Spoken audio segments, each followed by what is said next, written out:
আমার সকল বন্ধুকে জানাই স্বাগত। আমি আবার চলে এলাম একটি রেসিপি নিয়ে। রেসিপিটি দেখুন, দেখে ভালো লাগলে লাইক শেয়ার কমেন্ট অবশ্যই করবেন। আর যদি নতুন বন্ধু হয়ে থাকেন একটা সাবস্ক্রাইব করে দেবেন। আজ আমি করব খাসি মাংসের ঝোল। একেবারে কম তেল মশলায় কম সময়ে হয়ে যায় এটা, আর খেতেও দুর্দান্ত হয়। আলু, পেঁয়াজ, আদা, রসুন তো কেটে নিয়েছি। আর এই প্যাকিংটা আমার খুব ভালো লাগে বলে আপনাদের সাথে শেয়ার করি। আমাদের এখানে তমলুকে খাসি মাংস এইভাবেই বিক্রি করে। প্যাকেট থাকে, তারপরে খবরের কাগজ থাকে, তারপরে প্যাকেটের ভেতরে সুন্দর করে বাঁধা থাকে মাংসটা। সেটাই দেখালাম। চলুন এইবারে মাংসটাকে ঢেলে নিয়ে মাংস যেটা পরিষ্কার করার কাঠের গুঁড়ো, আর বড় পিস থাকলে একটু ছোট করে নিই, মেয়েরা ছোট পিস খেতে ভালোবাসে তাই।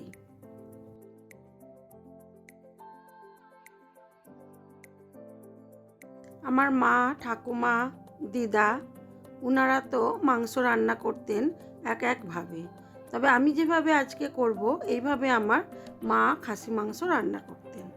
তবে আমার দিদাও খাসি মাংস কখনো বড় পিস রাখতেন না, ছোট পিসই রাখতেন এবং তার মধ্যে একটু পেঁপে দিয়ে দিতেন, যাতে মাংসটা কড়ার মধ্যেই হয়ে যায় এবং কড়ার মধ্যে হলে বেশ টেস্টি হয় আর কুকার ব্যবহার করার দরকার হবে না। সেই জন্যই ছোট পিস করতেন আর খেতেও লাগতো অসাধারণ। সে কথা তো আমার বাপি আজও বলেন। চলুন আমি এইবারে রান্নাটা শুরু করি। আমি একটা কড়া বসিয়ে দিয়েছি, দিয়ে দিলাম বেশ কিছুটা পরিমাণ সর্ষের তেল। তেলের মধ্যে দিয়ে দিলাম বেশ কিছুটা পরিমাণ নুন, আর দেবো অল্প একটু হলুদ, দিয়ে আলুগুলোকে ভাজতে দেবো। আজকে মাংসে কম আলুই দেব। 4 জনে 4 পিস বেশ বড় বড় করে পিস করেছি, যেহেতু চন্দ্রমুখী আলু সেই জন্য বড় পিসই করেছি। আলুটাকে লাল করে ভেজে তুলে নেব।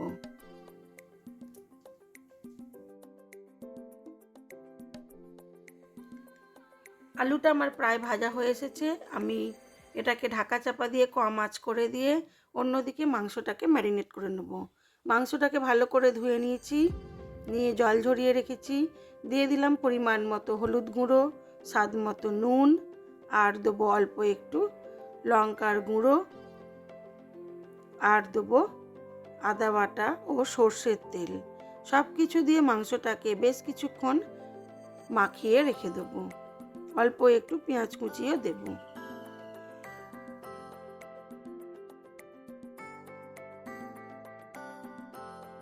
এইভাবে মাংস ম্যারিনেট করে রাখলে বেশ অনেকক্ষণ মাংসের স্বাদটা ভালোই হয়। আমি একটু তেল দিয়ে দিলাম এর মধ্যে, আর বেশ অনেকটা পরিমাণ চর্বি আছে, তাই আজ মাংসটাকে খুব কম তেল মশলাতেই রান্না করব। তবে এটা খেতে কিন্তু দুর্দান্ত হয়েছিল। খুব কম তেল মশলা দিলেও মাংসের স্বাদটা বেশ ভালোই হয়েছিল। এবারে দেখি চলুন আমার আলুগুলো ভাজা হলো কতটা। আলুগুলো প্রায় ভাজা হয়ে গেছে, এবার এগুলোকে তুলে নেব। তো আমি ক্যামেরা চালু না করেই ওই আলু ভাজার তেলের মধ্যে দিয়ে দিয়েছিলাম গোটা গরম মশলা, গোটা শুকনো লঙ্কা, গোটা জিরে আর তেজপাতা ফোড়নে। তারপরে দিয়েছিলাম রসুন বাটা। রসুনটা হালকা ভেজে নিয়ে দিয়ে দিয়েছিলাম পেঁয়াজ কুচি।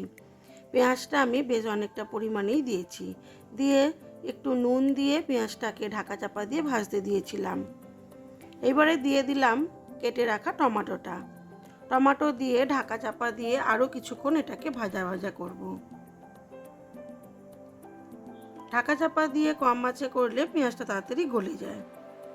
এইবারে দিয়ে দেবো এর মধ্যে আদা কাঁচা লঙ্কা বাটা। আদা কাঁচা লঙ্কা বাটা দিয়ে আবার মশলাটাকে ভালো করে কষিয়ে নেব। যত ভালো মশলা কষানো হবে তত বেশি তরকারির স্বাদ হবে। যেহেতু আমি কম তেল মশলায় করছি, তাই একটু কম আঁচে ঢাকা চাপা দিয়েই এটা করতে হবে, তাহলে আমার পেঁয়াজটা ধরে যাওয়ার সম্ভাবনা কম থাকবে।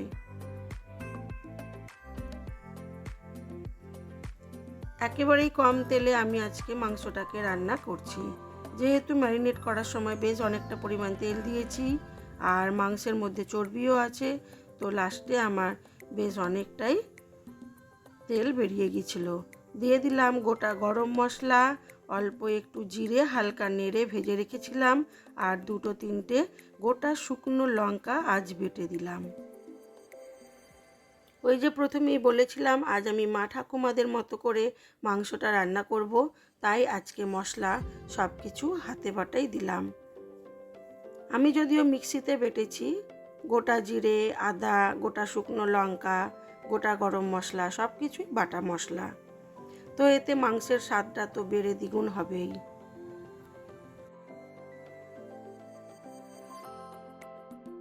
দিয়ে দিলাম ম্যারিনেট করে রাখা মাংসটা। এবারে মাংসটাকে বেশ কিছুক্ষণ মশলার সাথে ভালো করে কষাবো।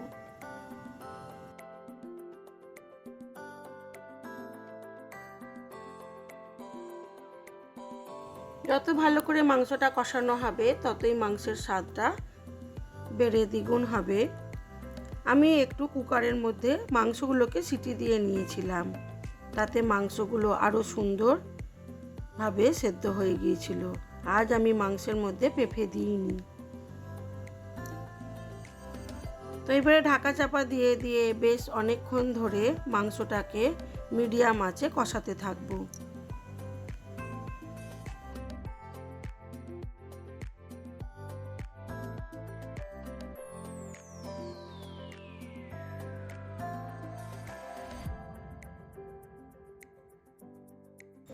মাংসটা খুব ভালো করে কষানো হয়ে গেছে। এবারে আমি এর মধ্যে দিয়ে দেবো আলুগুলো দিয়ে পরিমাণ মতো জল দিয়ে মাংসটাকে কড়ার মধ্যে আরও কিছুক্ষণ করব। তারপরে আমি শুধু মাংসগুলোকে কুকারের মধ্যে সিটি দিয়ে নেব।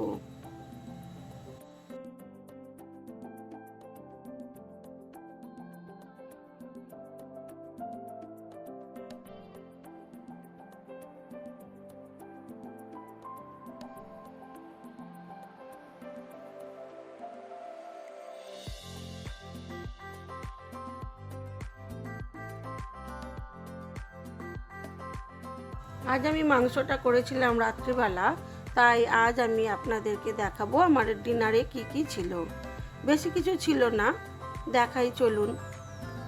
তো মাংসের মধ্যে দিয়ে দিলাম বেশ অনেকটা পরিমাণ গরম জল। এবারে এটাকে ঢাকা চাপা দিয়ে কিছুক্ষণ হতে দেব। তারপরে আমি মাংসগুলোকে আলাদা করে নিয়ে কুকারে 2টো সিটি দিয়ে নেব। তারপরে আবার কড়ার মধ্যে মাংসর সাথে আলু একসাথে সেদ্ধ করে নেব আরও কিছুক্ষণ। দিলেই হয়ে যাবে আমার খাসি মাংসের সুন্দর একটা ঝোল। চলুন আমি এবারে কুকারে মাংসটাকে তুলে দিই, দিয়ে 2-3টে সিটি দিয়ে নেব। খুব সুন্দর হয়েছিল আমার আজকের খাসি মাংসটা, খেতেও যেমন হয়েছিল দেখতেও সেই রকম হয়েছিল। আমাদের আজকে রাত্রিবেলার খাবারে ছিল সাদা ভাত, রুটি, আর ছিল কিছু বেসন ভাজা সব রকম সবজি দিয়ে, আর ছিল খাসি মাংসের ঝোল, আর ছিল ওই জিলিপি, অমৃতি, এগুলো সন্ধেবেলা খাওয়া হয়েছিল, সেটাই আপনাদের সামনে শেয়ার করলাম। তো আপনারা যদি এইভাবে খাসি মাংসের ঝোল না করে থাকেন অবশ্যই একবার করার অনুরোধ রইল। খেতে কিন্তু দুর্দান্ত হয়েছিল। আজ এই পর্যন্তই। সবাই ভালো থাকবেন, সুস্থ থাকবেন, নিজেদের খেয়াল রাখবেন।